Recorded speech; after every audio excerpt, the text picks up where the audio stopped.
All right, team, we are now ready for section 5.3, the definite integral. And in this section, we'll also cover the fundamental theorem of calculus, otherwise known as the FTC. Now, previously, we talked about the indefinite integral. So I want to kind of compare those two first. So if you remember, the indefinite integral looks like this.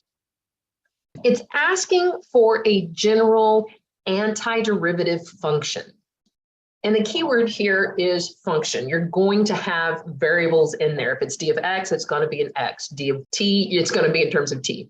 So looking at this example below, if we're taking an indefinite integral of some velocity function, think of it as some miles per hour function with respect to time. When we take that antiderivative, it's going to give us a function representing the distance, okay?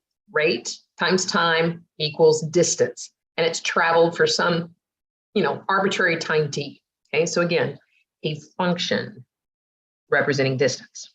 A definite integral looks similar to the indefinite integral, except notice it has the little a and that little b there. This is called the upper limit of integration.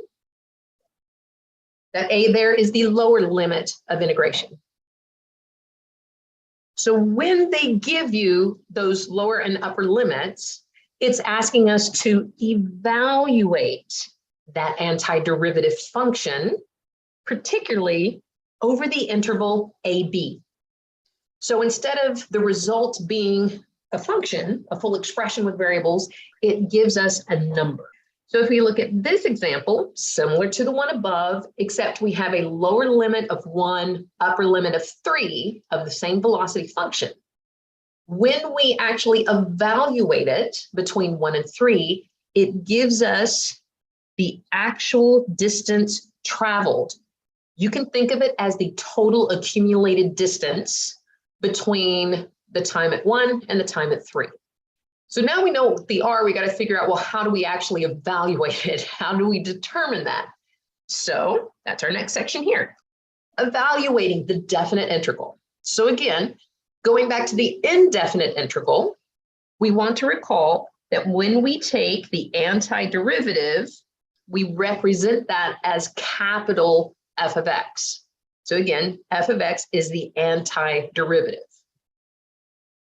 You can also think of that as F of X is the derivative of the capital F of X.